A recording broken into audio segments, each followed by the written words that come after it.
할렐루야. 우리 주의 이름으로 축복합니다. 사랑합니다. 환영합니다. 옆에 보시면서 인사 한번 나누십니다. 축복합니다. 할렐루야. 할렐루야. 사랑하는 성도 여러분들, 지난 목요일날 초저녁에 김금옥 권사님 댁에 정판성 권사님, 또 설순임 권사님, 또 우리 윤정희 집사님하고 이렇게 신방 예배를 다녀왔는데요. 참으로 감사한 마음이 들었어요.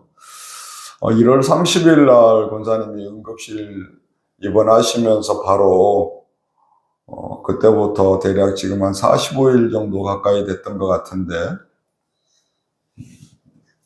다시는 집에서 못 뵈게 될까 했었는데, 집에서 저희를 반갑게 맞아주시는 권사님의 모습을 보니까 마음도 찡했었습니다. 아시다시피 자칫 위험하실 수 있는 상황이라는 이야기를 듣고, 더군다나 90세가 넘는 어르신인데 뇌출혈로 인해서 뇌 압력이 높아지고 또 혈압도 더 가라앉질 않고 또 피도 멈춰야 되고 등등등등 그런 문제들이 있었는데, 결국은 하나님께서 생명의 위기로부터 건져내 주시고 지켜주시고 보호해 주시는 것을 이번에 저와 여러분들이 생생하게 보았을 줄 믿습니다. 다시 한번 하나님 아버지께 영광 올려드리고 함께 기도로 동역하신 여러분을 주의 이름으로 축복합니다. 부디 우리 권사님 호흡이 멈추기 전에, 육신의 장막을 벗고 하나님 곁으로 가시기 전에 그 가족들, 그 자식들을 비롯해서 그의 후손들이 더 하나님의 은혜의 구원 안에 들어왔으면 좋겠습니다. 목사가 개인적으로 지금까지 계속 기도하는 게 있는데, 더군다나 권사님께 이런 일이 일어나고 보니까 더 기도하는 일이 있는데, 그게 우리 권사님의 손녀딸들이 있어요. 우리 중앙교회를 다니다가 지금 다니고 있지 못하지만 아름이와 효영이가 권사님이 살아계실 때에 주님을 뜨겁게 만나서 몸된 교회 충성된 일꾼으로 섬기는 것을 좀 권사님이 보고 하나님 곁으로 갔으면 얼마나 좋겠을까.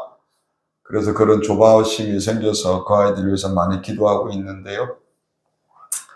권사님의 가장 큰 소망이 아름이 형이가 더 뜨겁게 하나님을 만나는 것이 아닐까, 그런 마음이 자꾸 제게 와닿아서 그렇게 저도 지금 재단에서 기도할 때마다 그렇게 기도하고 있습니다. 성도 여러분들도 기도하실 때에 목사 말이 생각나시면, 우리 아들은 비록 우리 교회를 지금 다니고 있지 않지만 어디 있든 간에 예수를 뜨겁게 만나고 뜨겁게 사랑하는 사람으로 나아갈 수 있도록 위해서 함께 기도해 주시길 부탁드리겠습니다. 성도 여러분, 어떤 분들은 김 목사가 전하는 하나님의 말씀을 이렇게 선포하는 걸 보고 다른 교회 목사님들이 설교하는 것과 다른데 왜 성경 이야기만 하지? 이렇게 생각할 수 있을 것 같아요. 좀 지루한 성경 말씀만 하지 말고 세상의 다른 교회들처럼 좀 재밌는 예화도 좀 해주고, 또 세상의 명언이나 교훈적인 이야기나 뭐 문학이나 이런 에세이 같은 이야기도 좀, 또 듣기 좋은 말도 좀 인용하면서, 그리고 시간도 좀 가급적 짧게 설교하면 안 되나? 그렇게 생각할 수 있을 것 같아요. 먼저 죄송하다는 말씀을 드리고 싶어요. 저같이 참된 목자의 흉내만 내는 목사는 그렇게 지적인 사람도 아니고, 또 그들처럼 저는 말주변도 그럴 능력도 그렇게 많지 않다고 저는 생각을 해요. 그보다 더 중요한 다른 이유가 하나 있는데, 무엇보다 시간이 없어요. 뭐가 없다고요? 무슨 시간인가 하면요, 설교 시간 안에 하나님 말씀에 다른 말을 선포할 시간이 없어요.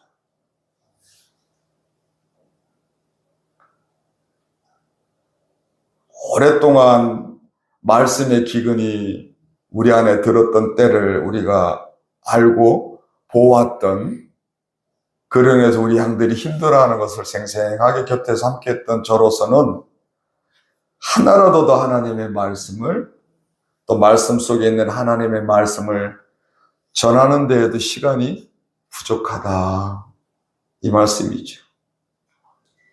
여러분 왜 이렇게 조바심 되냐고요? 이유가 있어요.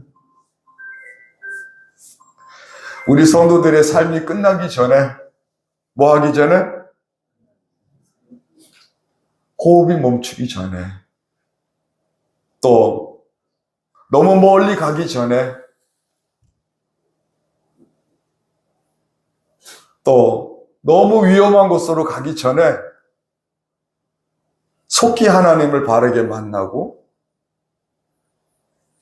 하나님께 쓰임받아서 김 목사 이상으로 하나님의 축복을 누리는 삶을 살았으면 좋겠다.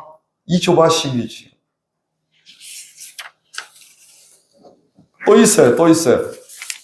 강단에서 제가 선포하도록 제게 주신 이 시간이 언제까지인지 저는 모르잖아요.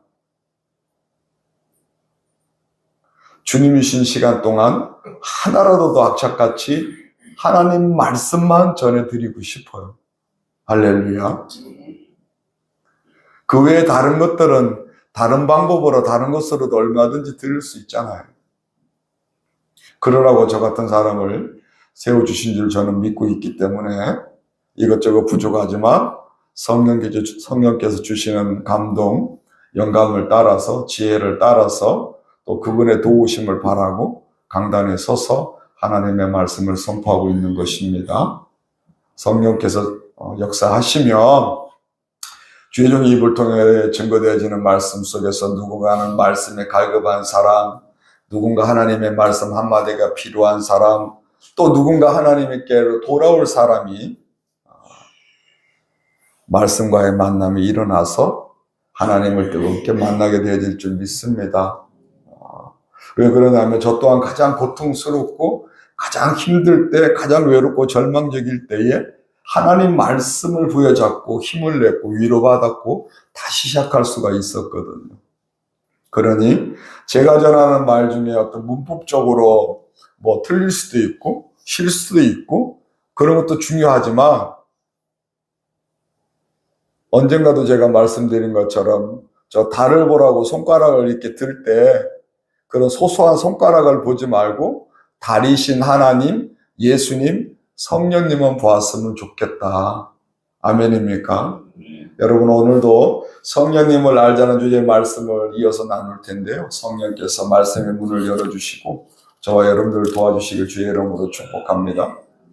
여러분 성령님을 알자는 주제의 말씀 속에 성령께서 오신 목적에 대해서 우리가 나누고 있는데 크게 두 가지로 제가 말씀드렸어요. 하나는 구원으로 인도하시기 위함이었고 다른 하나는 증인되게 하시기 위함이다. 그렇게 말씀을 드렸습니다. 그래서 지난 시간에 증인되게 하시기 위함이라는 성령의 목적을 증인된 삶이라는 것에 초점을 맞추고 제가 나누고 오늘도 그걸 이어서 두 번째로 더 나누려고 해요. 그래서 예수께서 부활하신 이후의 말씀을 우리가 지금 따라가고 있는데 오늘도 역시 지난 시간 같은 흐름의 말씀을 봅니다. 마태복음 말씀인데요. 마태복음 28장 18절, 20절 말씀입니다. 함께 할게요. 하나님 말씀인데 예수께서 시작. 예수께서 나와 말씀하여 이르시되 악한 모든 원수를 내게 주셨으니 그러므로 너희는 가서 모든 그리스도를 제자로 삼아 아버지와 아들과 성령의 이름으로 세례를 받고 20절 내가 너희에게 분부한 모든 것을 가르쳐 지키게 하라. 볼지어다 내가 세상 끝날까지 아멘. 자, 본문 말씀을 기록한 마태는 예수께서 하신 마지막 말씀에서 제자들이 지켜야 될 어떤 사명적인 언급에 대해서 지금 기록해주고 있는데요. 이 마지막 말씀을 하신 이후에 제자들이 보는 데서 예수께서 하늘로 올라가시게 되는 거예요. 그리고 이 장면을 제자들이 생생하게 보았고 결국은 예수께서 하신 말씀대로 제자들이 이후에 증인된 삶을 살아가게 되는 것이지요. 그렇기 때문에 예수님께서 제자들을 통해서 세워질 교회, 그 교회를 통해서 믿게 될 모든 그리스도인들을 위해서 하신 마지막 명령으로, 이 땅에서의 마지막 명령으로 믿는 자들이 받아들이게 되어지는 것입니다.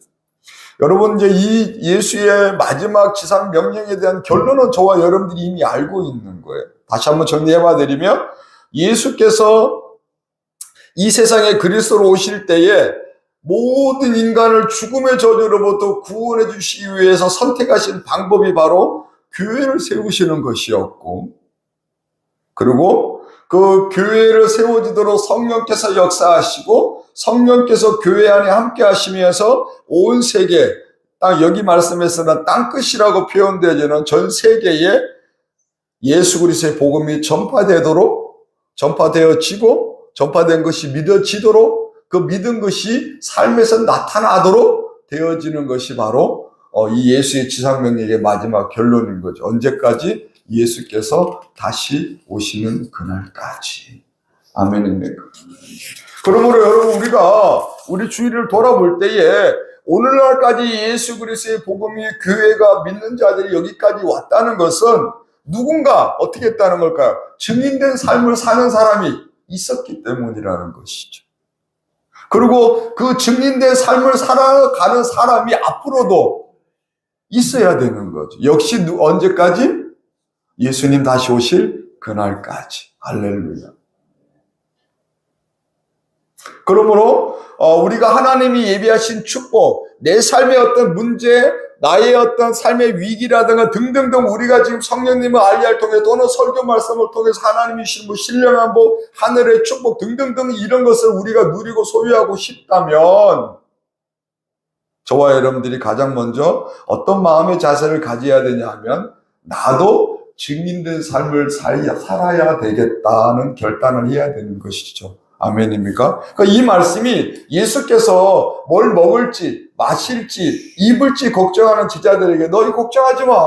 너희 먼저 하나님 나라와 그분의 뜻을 먼저 구하고 그걸 이루어지기 위해서 먼저 뭔가를 해. 그래야만 이 모든 것 감도하자 다 해결해 줄게. 말씀하신 말씀과 연결되어지는 거예요. 할렐루야. 여러분, 물론 우리가 여기서 우리가 주목해야 되는 것은 제자들이 지난 시간에도 숨어 있었잖아요. 그러니까 그때까지는 저와 여러분들과 똑같은 사람인 거예요. 세상적인 것을 생각하고 사람을 두렵게 느끼기도 하고 환경과 여건에 지배도 받는 속에 있는 거예요. 그런데 그런 제자들에게 어떤 동기부여가 되어졌는지 전혀 다른 삶을 살게 되어지는데 왜 그렇게 되어지는가 하고 우리가 말씀을 살펴보았더니 이제 살펴볼 것이지만 성령이 오심으로 인해서 달라지더라. 성령이 임하신 이전과 성령이 임하신 이후의 삶으로. 그래서 우리는 그 부분을 관심을 가지고 이제 앞으로 살펴볼 거예요. 그 성령님이 오신 목적이 그들의 삶에서 이루어지는과 동시에 그들의 삶이 달라진 것이니까. 여러분, 우리 이거 한번 생각을 해봤으면 좋겠어요. 자, 아까 김 목사가 지금 말씀도 마찬가지지만 예수께서 죽음 이전에 하신 말씀들은 3년 동안을 제자들이 들었는데 제자들이 예수님의 말씀을 듣고 믿었지만 제자들이 생각하는 믿음은 예수님이 바라시고 예수께서 추구하시는 믿음과는 다른 믿음의 결이었잖아요. 우리 지난 시간에 잠깐 말씀드린 것처럼 제자들은 예수께서 십자가에서 죽으시기 이전까지는 이 세상을 정치적인 왕으로서 독립시키고 유대 민족이 이 세상에서 구원받는 것을 생생하게 보여주는 이 땅에서의 어떤 뭔가 이루어질 것으로 예수께서 하실 것으로 바라고 믿었는데 근데 그게 안 되니까 시리와 낙담에 숨어 있다고 제가 말씀을 드렸는데 여러분, 자, 이제 부활 이전에는 그렇다고 치지만 자기들 눈 앞에서 분명히 죽었던 예수가 다시 부활했어요. 그리고 다시 그들 앞에 나타나서 그들에게 말씀하실 때는 부활 이후에 예수께서 하신 말씀은 전혀 다른 결의 말씀이 되는 것이죠. 허투루 들을 수 없는 말씀이 되는 거란 말이에요.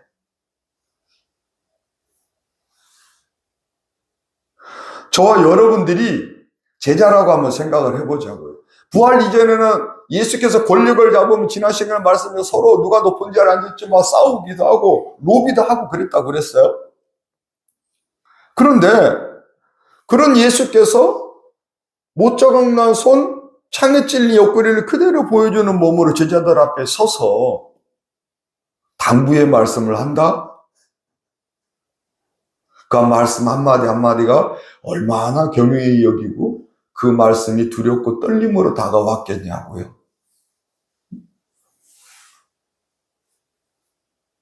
이제는 사람의 말이 아니라 부활하신 하나님으로서 하시는 말씀으로 그들에게 들리는 거예요. 그러니 순종하지 않을 수 없는 것이죠. 여러분, 그래서 우리도 마찬가지라고 저는 말씀드리고 싶어요. 어떤 면에서 그러냐면 저와 여러분들이 성령님을 통해서 예수 그리스도를 진심으로 만나면 예수님의 말씀이 더 이상 문자적인 것에 그치지 않게 되는 거예요. 우리가 예수를 믿는다고 하면서 성령이 오시기 전까지는 그냥 이거를 문자로 읽는 거예요. 문자로. 이 말씀 안에 살아계신 예수를 제대로 만나요? 못 만나요? 못 만나요. 그러면 이 말씀 안에 있는 능력과 권능이 내 삶에, 내 지금 현실에 체험되어져요? 안 되어져요? 안 되어지는 것이죠. 그런데 성령이 오시면 마치 제자들이 부활하신 예수님을 직접 만난 것 같은 그 마음의 믿음이 생겨지는 거예요. 그러니까 그 좋아하던 술도 끊고, 그 좋아하던 담배도 끊고, 그 좋아하던 음란물도 버리고, 그 좋아하던 게임도 버리고. 누구 때문에? 예수 때문에. 나 때문에 십자가에서 죽으신 예수가 믿어지니까 내 그 좋아하던 그 유혹 많은 그 달콤한 것을 놓아버리고 뒤돌아설 수가 있게 되는 거예요. 아멘입니까? 제가 어둠에 있다가 예수께서 성령이 오셔서 이 지금 제자들이 그랬던 것처럼 부활하신 예수가 믿어지니까 더 이상 그 세상에서 뭔가 사업을 해갖고 그 세상 때가 묻은 죄의 때가 묻은 그 물질로 내 배를 채우는 게 더 이상 그렇게 못하게 되더라고, 제 마음이. 그래서 탈탈 털고 뒤돌아섰어요. 점포 인디안 보증금이며 후배들한테 빌려준 돈이며 그동안에 쌓아놨던 그 데리고 있던 사람들이며 다 먼지 하나 없이 탈탈 털고 뒤돌아섰어요. 미친 사람처럼 이제는 하나님이신 물질만 소유하겠다. 그동안 그 세상에 갖고 있던 전화번호들, 연락처들 다 버렸어요. 오늘 전주 친구 한 명만 제가 차마 그 친구하고는 관계를 끊을 수가 없어서 제가 그 친구만 딱 전화번호 하나 하고 나머지 선후배들 다 하고 뒤돌아섰단 말이에요. 완전히 어디서부터? 바닥에서부터 새로 시작하려고. 누구만 바라보고? 예수만. 왜 그럴 수가 있었느냐? 부활하신 예수가 실제인 것이 믿어졌기 때문이라고요. 아멘입니까?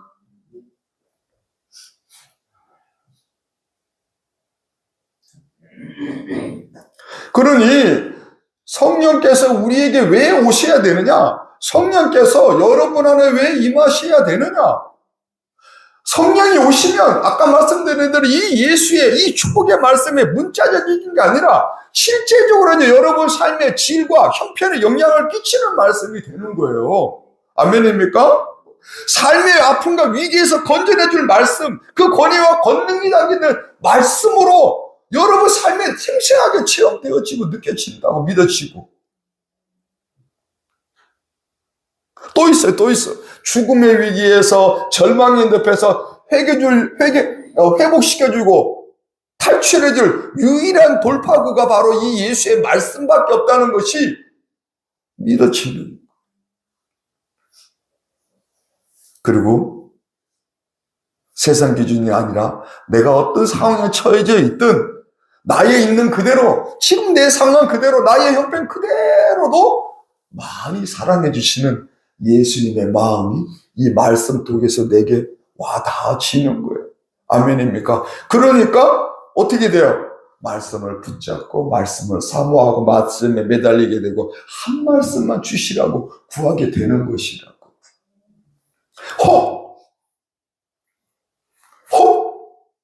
아직 내가 그러고 있지 못하다. 그러면 따라서 해보시겠습니다. 아직 나는 너무 많이 가지고 있다. 뭐 하고 있기 때문이라고요? 너무 많이 가지고 있다는 것은 예수밖에 없다는 이 악착함, 악착 같은 이 절박감, 이게 생기려면 주님 나는 아무것도 없네요. 나 죽을 것 같아요. 한 번만 살려주세요. 이 마음이 생기겠어요? 안 생기겠어요? 안 생기죠. 그러니까 우리가 뭔가 바라고 있는데 왜 될 듯 하면서 안 풀리고 나는 왜 열심히 산다고 사는데 내 삶은 이럴까? 여러분 그런 다음에 어디로 내려가면 돼요? 예수님 앞에 완전히 내려앉는 거예요. 누구밖에 없다고. 아멘입니다.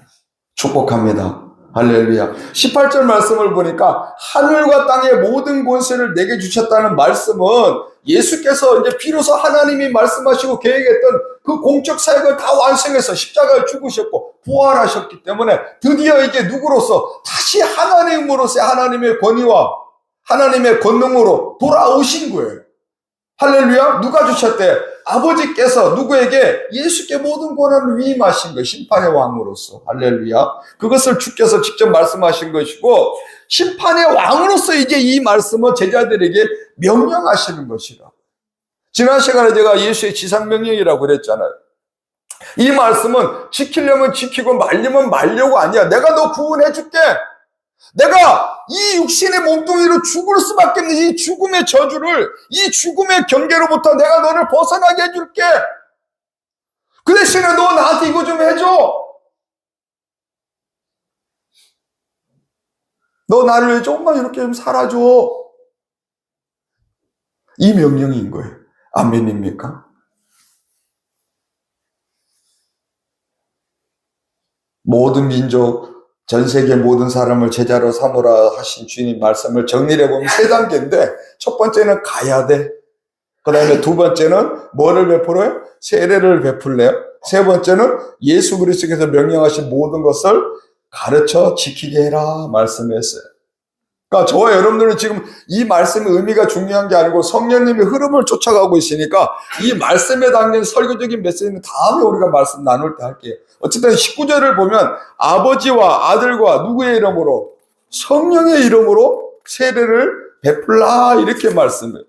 제가 처음에 성령님을 알자는 주제를 처음 들어갈 때 성령님은 삼위일체 하나님 중에 한 분이다 이렇게 말씀을 드렸어요. 그 삼위일체, 그러니까 하나님이 한 분인데 한 분 안에 세 분의 하나님이 함께 하신다는 거, 이 하나님에 대한 말씀이 증명되어지는 것이 여기 지금 오늘 우리가 읽는 이 말씀도 포함되어진다고 말씀을 드릴 수가 있어요. 그래서 이 말씀을 바탕으로 지금까지 교회는 어떻게 하고 있습니까? 아버지 하나님, 성자 하나님, 성령 하나님 이름으로 뭐를 줘요? 세례를 주고 있는 것이죠.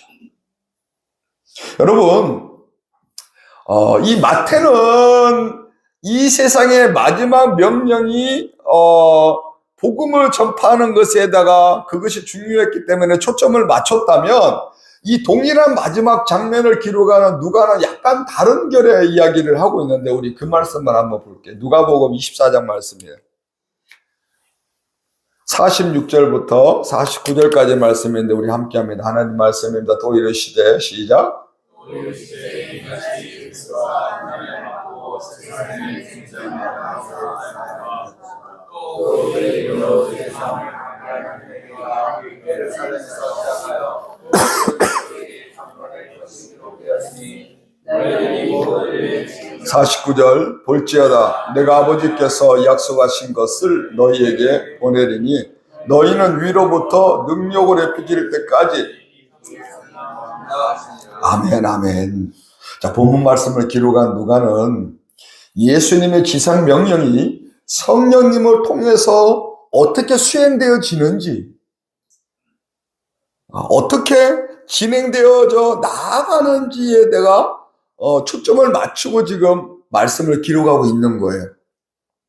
여러분, 예수께서 구상하신 이 우리 인류의 저와 여러분들의 영혼 구원을 위한 이 전도 계획의 핵심은 마태가 기록한 것처럼 지금 제자들이 모여있는 이 예루살렘 성으로부터 시작해서 그 시대의 땅끝, 오늘날 표현으로 전 세계죠. 지구는 둥그니까 내가 여기서 땅끝이라고 가면 결국 어디로 돌아와요? 나한테로 돌아와요. 그래서 저도 옛날에 그 이재철 목사님, 제가 존경한다고 말씀드렸던 그 목사님께서도 그 부분을 강조를 했어요. 이 2000년 전에 예수님 시대에 땅끝은 어디라고 생각했어요? 저 바다 끝을 가면 뭐가 있다고 생각했어요? 낭떠러지가 있다고 생각한 거예요. 정사각, 이런 사각형처럼. 근데 그 부분의 의미는 우리는 중요한, 그건 나중에 이제 설교적인 문제도, 오늘 우리가 볼 것은 예수께서 말씀하시는 이 전도 계획은 지금 예루살렘으로부터 시작을 해서 모든 사람에게 예수 그리스도의 복음을 전파되어져 나아갈 것은 우리가 알고 있는데, 지금 말씀을 가지고 우리가 보니까 이 복음의 핵심은 뭐냐면 그리스도가 고난받고 제3일에 죽은 자 가운데서 살아나신 것에 대한 이야기인 거예요. 딱 줄이면 십자가의 죽으심과 부활하심인 것이죠. 이게 전에도 말씀드린 것처럼 우리 지구상의 모든 종교 가운데 유일하게 다른 우리 그리스도교의, 기독교의 차이점이다. 아멘입니까? 저와 여러분은 누굴 믿는 거예요? 부활하신 예수를 믿는 거란 말이에요. 그리고 그리스도가 고난을 받고 제3일에 죽은 자 가운데서 살아나셨다는 이 두 가지 사실을 사도들이 앞으로 계속해서 선포하게 되는 설교의 핵심이 되는 거예요. 딴 이야기 안 하는 거예요. 딴 이야기 안 하는 거예요. 아까 제가 시작 서두에서 김 목사가 세상에 뭐 이런저런 돌아간 이야기, 뭐 이런 이야기 할 겨를이 없다고 말씀한 것도 누구 이야기하기 바빠요? 지금 이 부활하신, 십자가에 죽으셨고 부활하신 예수에 대한 이야기만 하고도 벅차요. 그것만 해도 시간이 부족하고 제대로 설명을 못하고. 여러분, 우리가 오늘은 여기에 보시면 49절에 보니까 볼지어다 내가 내 아버지께서 약속하신 것을 너희에게 보내리니 이렇게 말씀하는데, 여기서 내 아버지께 약속하신 것은 바로 오실 성령님을 약속한 것을 이야기를 해요. 다른 말씀과 연결해 보면, 그러니까 오늘 저와 여러분들은 아버지께서 약속하신 대로 성령님이 오셔요. 이제 앞으로 열흘 뒤에. 그러면 우리는 이 부활하신 예수께서 말씀하신 두 가지 말씀을 조금 주목해서 봤으면 좋겠어요. 다시 말씀을 드릴게요. 하나는 죄사함을 받게 하는 회개. 그 다음에 위로부터 능력이 몸을 입혀질 때까지 어디에 있으래? 이 성에 머물라는 말씀을 가지고 오늘 우리 은혜를 나눌 거예요. 먼저 죄사함을 받게 하는 회개는 성령님이 임재하면 증인된 삶을 살아가게 되어지는데, 그냥 살게 되어지는 게 아니라 그런 사람들에게는 반드시 먼저 선행되어져야 될 것이 있어야 되는데, 그게 바로 뭐냐면 죄사함의 회개가 이루어져야 된다.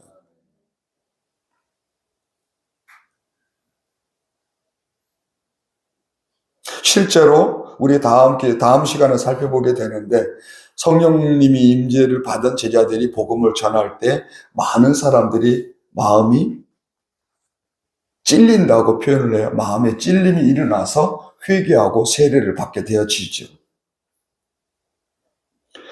아까도 말씀드린 것처럼 제자들이 계속 이 죄사함을 받게 하는 회개에 대해서 설교하게 되는 주제가 되어지기도 해요. 왜 이것을 계속 전하게 되어지느냐 하면, 여러분, 예수님의 죽으심과 부활은, 그 죽으심과 부활을 이루신 목적의 핵심이 뭐예요? 죄사함을 이루어주시기 위함이잖아요. 아멘입니까? 우리가 영생을 얻기 위해서는 뭐가 가장 먼저 선행되어야 된다고요? 죄사함이 이루어져야 되는 거예요. 내가 그동안에 예수 믿기 전에 지은 모든 죄가 깨끗하게 씻어져야, 할렐루야, 그래야 그 다음 과정으로 넘어가게 되어지는 것이단 말이에요. 그러니 가장 먼저 제자들의 입을 통해서 나오는 말이 뭐예요? 죄사함의 회개일 수밖에 없는 것이죠. 제가 전에도 계속 말씀드린 것처럼 여러분에게 어떤 큰 문제가 있다, 큰 아픔이 있다, 큰 힘듦이 있다, 그럼 가장 먼저 뭘로 돌아가라고 그랬어요? 죄사함의 회개를 먼저 덧입어야 되는 거예요. 그래서 주님 앞에 깊이 회개하고 애통하고 통회하면서 죄사함의 은혜를 다시 누리고, 그 다음부터 주님이신 길을 따라서 위기를 돌파하고 이겨내고 견뎌내야 되는 것이죠. 그렇게 되길 주의 이름으로 축복합니다. 본문에서 언급한 예수께서 말씀 중에 다른 하나는 뭐냐 봤더니 능력이 입혀질 때까지는 어디에 머물라고요? 이 성에 머물라 이렇게 말씀해요. 우리 49절 다시 한번 읽어볼게요. 볼지어다 시작.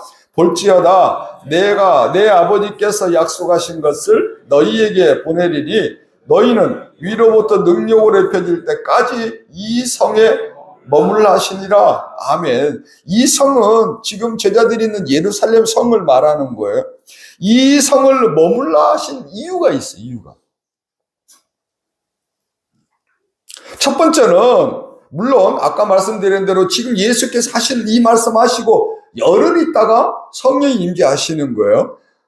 그러니까 성령께서 이 예루살렘 그 이스라엘의 유대 사회의 중심지인 예수를 십자가에 못 박아 죽인 유대 사회의 지배계층 권력계층들이 그대로 있는 거기에 그들을 피해서 숨어서 저 외진 곳에서 시작하는 게 아니라 그 중심으로부터 누가 임하실 것이기 때문에 거기서부터 복음이 퍼져 나아가야 되니까 정면 돌파하는 거예요. 거기에 성령이 오실 것이니까 거기에 머물러 있어라 이 말씀을 하신 거예요. 그런데 우리는 이 예루살렘 성에 오실 성령님에 대해서 지난 시간에 말씀을 이미 나누어서 예수께서 뭐라 그랬죠?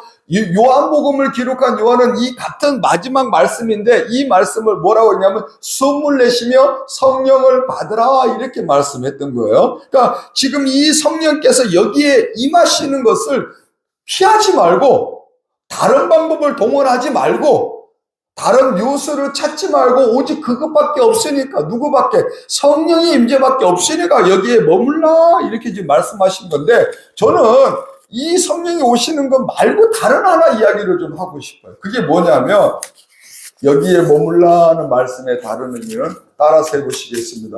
준비하고 있어라. 준비하고 있어라. 뭐 하고 있어라? 준비하고 있어라. 제자들에게 이 성을 떠나지 말고 여기에 머물러 있어 하신 제 개인적으로 가장 중요한 말씀은 성령이 오실 때까지 영적 준비하고 있으라 이 말씀이라고.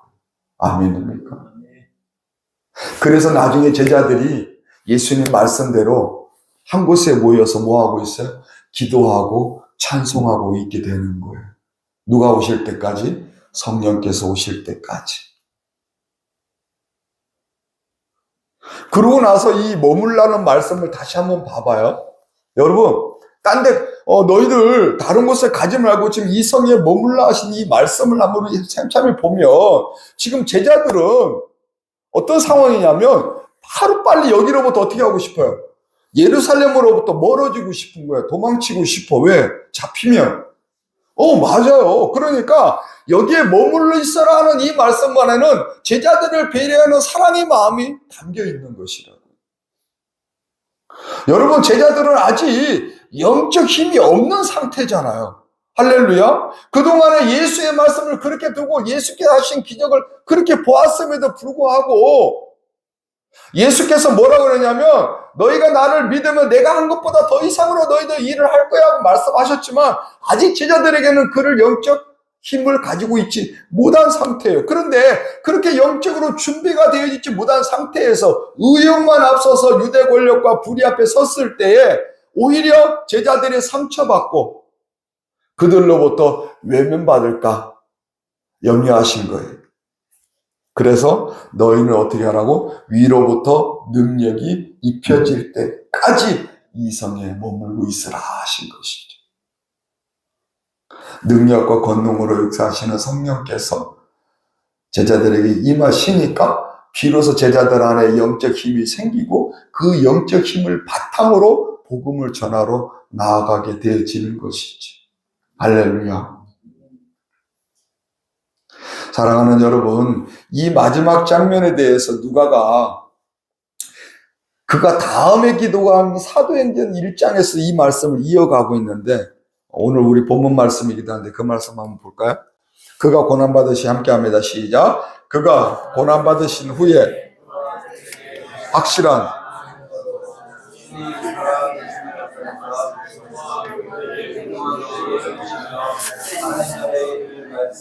사절 사도와 함께 모이사 그들에게 분부하여 이르시되 예루살렘을 떠나지 말고 내게서 들은 바 아버지께서 약속하신 것을 기다리라. 5절 요한은 물로 세례를 베풀었으나 너희는 몇 날이 못되어 성령으로 세례를 받으리라 하셨느니라. 아멘. 제가 가서 짬날 때마다 이렇게 누가에 대해서 이야기를 하지만 이 본문을 기록한 누가는 사도 바울의 동역자로서 사도 바울이 복음을 전파할 때 그와 동행하면서 바울이 복음을 전하는 현장에 어떻게 제3의 회개가 일어나는지, 어떻게 교회가 세워지는지, 어떻게 믿는 자들이 믿음을 지키는지 등등등등 성령의 일하심을 가장 곁에서 봤던 사람이잖아요. 그래서 누가가 내린 결론은 그런 놀라운 역사의 중심에는 언제나 약속하신 대로 성령이 오셨기 때문이라는 것을 알았던 것이죠. 성령이 임재만이 그러한 일을 할 수 있고 그러한 삶을 살 수 있다는 것을 누가는 알았던 거예요. 그래서 성령님의 사역과 그분의 능력을 중심으로 해서 기록한 것이 바로 지금 우리가 읽은 이 사도행전 말씀이에요. 그래서 누가가 자기가 처음으로 기록했던 누가복음 말씀의 마지막 장면을 사도행전 1장 시작을 할 때 연결해서 기록을 하고 있는 거예요. 역시 초점은 예수께서 말씀하신 대로 하나님의 약속대로 성령을 보내주실 것이라는 그 약속의 성취를 시작을 하면, 그걸 제일 먼저 언급하면서 이야기를 하는 것이죠. 여러분, 여기에 이 약속은 구약성경 요엘서 2장 28절 말씀에 언급된 하나님의 예언과도 연결이 되어지는데 그거는 다음 시간에 제가 다시 다룰 거예요. 사랑하는 여러분, 죽음 이후에 예수님은 40일 동안을 부활하신 상태로 제자들과 함께해요. 그들을 위로해주고 힘을 실어주고 예수께서 하신 말씀을 더 뜨겁게 믿도록 도와주신 다음에 하나님 나라로 올라가시는데 이 예수님의 부활 행적에 관한 것도 다음에 또 우리가 분명히 설교 말씀을 나눌 거예요. 5절 말씀 한번 보실까요? 몇 날이 못돼 어떻게 한다? 성령으로 세례를 받으리라 이렇게 말씀해요. 여기서 몇 날이 못되어는 열흘 후에 있을 오순절 절기를 말하는 거예요. 몇 날이 못되어. 그리고 성령으로 뭐를 받으라? 세례를 받으리라는 말씀은 실제로 열흘 뒤에 성령이 제자들에게 임하시면서 제자들에게 뜨겁게 체험되어지는 일이기도 해요. 여러분, 성령이 임하니까 제자들이 그들 안에 두 가지 변화가 일어났어요. 하나는 좀 전에 제가 말씀드린 대로 영적 힘이 생긴 거예요. 영적인 능력과 복음을 전할 담대한 믿음. 그 다음에 두 번째는 아까 김 목사가 말씀드린 대로 인격에 뭐가 일어나? 변화가 일어나더라고요. 복음을 전하기 위한 강하고 담대한 마음과 확실한 믿음이 생기는 것과 동시에 인격이 변화가 일어난다는 것, 다른 말로 표현하면 아까 제가 말씀드린 대로 나를 위해서 십자가에서 죽으시고 부활하신 예수가 확실하게 믿어지는 거예요. 그래서 그분 때문에 내 인격이 변화가 일어나는 거예요. 그러다 보니 내 증인이 되라고 하신 예수의 말씀을 자연스럽게 따르게 되는 것이죠. 제자들이 곁에서 보고 들었던 것들 성령께서 기억나게 하시고 생각나게 하시고 깨달아지게 하시고 거기다가 더하기 예수의 살아계심이 말씀 속에 살아계심이 확연하게 마음 안에 믿어지도록 성령께서 그 마음을 뜨겁게 하니까 그냥 있을 수가 없는 거예요. 그래서 어떤 삶을 살게 돼요? 증인된 삶을 살아가게 되어지는 거예요. 제가 지난 시간에 여러분 말씀, 아까 찬양할 때 우리 황 집사님, 황 장로님이 그 말씀 했어요. 지금 어떤 이유로든지 지금 봉사 저기를 가고 있는데 거기 어른들에게 뭐 했다고 그랬어요? 복음 전했다고. 뭐 했다고? 복음 전했다고. 그걸 다른 말로 하면 증인된 삶을 비록 어쩔 수 없이 복음을 전했을 수도 있으나 앞으로는 증인된 삶을 살기 위해서 그러한 사역을 한다면 더 큰 복을 누리게 되어지는 것이죠. 그리고 분명히 그 황장로님 안에서는 성령께서 어떻게 할 것이다? 뜨겁게 일하실 것이다. 그래서 여러분 이제 말씀을 정리를 해보면 성령으로 세례를 받으라는 말씀은 단순하게 물로 베푸는 이 세례처럼 의식적인 것을 말하는 게 아니라는 것이 이제 드러나는 거예요. 그러니까 원래 세례는 예수 그리스도를 영원토록 믿고 그분과 하나가 되겠다는 것을 그에 대한 믿음을 표현하고 그 믿음을 선포하는 개념이 물로 세례를 받는 건데 이제 성령이 오시게 되면 단순하게 의식적인 문제가 아니라 나의 모든 것들이 누구하고 연결되어지는 거냐면 예수하고 연결되어지는 거예요. 그래서 그걸 뭐라고 하냐 하나가 된다는 거, 연합이 되어진다는 거, 동행한다는 거, 친구가 된다는 거 등등등등 표현하는 거지. 우리 어른들이 왜 뼈마디 속속속 안다 또는 저 집에 무슨 숟가락통에 숟가락이 몇 개인데 안다는 거 왜 그러냐면 그만큼 어떤 관계가 가까운 관계가 생기니까 아는 거야. 그러니까 성령 세례는 다른 말로 하면 예수님하고 그렇게 되는 거야. 근데 그 중개 역할을 누가 하시는 거라고? 성령께서 하시는 것이라. 그렇게 하도록 성령이 오신 거예요. 그렇게 하라고 성령님이 오실 것이라고 약속해 준 거고 우리가 알다시피 성령이 오신 거단 말이에요. 자, 그러면 성령의 세례를 받는다는 것은 성령님의 능력과 권능을 덧입는 영적 힘이 내게 임한다는 것도 맞는 말이고, 그러나 그보다 다른 하나는 예수 그리스도와 나의 모든 인격으로 실제적으로 연결되어지는 것, 그것이 성령으로 세례를 받으라는 말씀의 의미라는 걸 우리가 알게 되는 거예요. 그래서 우리가 계속 성령의 세례는 성령의 뜨거운 임재를 상징한다고 하지만 내가 증인된 삶을 살 수 있도록 내 마음밭을 뜨겁게 데펴주는 것이라고 저는 표현하고 싶고 그렇게 우리가 믿어졌으면 좋겠다는 것이죠. 그러므로 증인된 삶을 살기를 원하는 우리가 먼저 되어져야 되는 거예요. 누가 강제로 시키는 게 아니라. 왜 그래야 되냐면 내가 그러한 삶을 살면서 지난 시간까지 말씀드렸던 것처럼 예수께서 약속하신 평강의 기쁨을 누리게 되어지고 어떤 삶의 신비로운 유익을 알게 되어지는 거예요. 재미있다니까. 장로님 어땠어요? 그런 이야기를 들으니까 어른들이. 처음에는 좀 이렇게 써먹써먹했는데 하면 할수록 재미있고 아멘. 자신감이 생겨요. 아멘. 그리고 거기다가 하나 더 플러스 한번 해봐요. 오늘 지금 말씀을 받았으니까 그거 가기 전에 어쩔 수 없이 시간 때우든 몰라요. 그건 중요한 게 아니에요. 가기 전에 성령님 저와 함께 해주시라.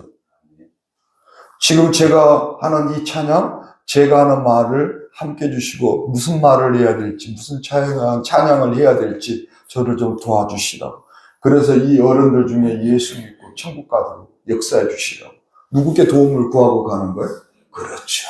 그러면 더 놀라운 신비로운 일을 체험하는 평강의 기쁨, 신비로운 일, 그리고 성령님을 통한 여러 인도하심, 도우심, 돌보심을 피부적으로, 내인격적으로 느끼게 되어진다고요. 오늘 김 목사는 여러분에게 이 말씀의 축복을 드리고 싶어요. 할렐루야. 오늘 이 말씀 안에 있는 말씀 안에 있는 하나님 말씀의 능력과 힘이 누구 것이 되었으면 좋겠어요? 누구 거? 아멘, 아멘.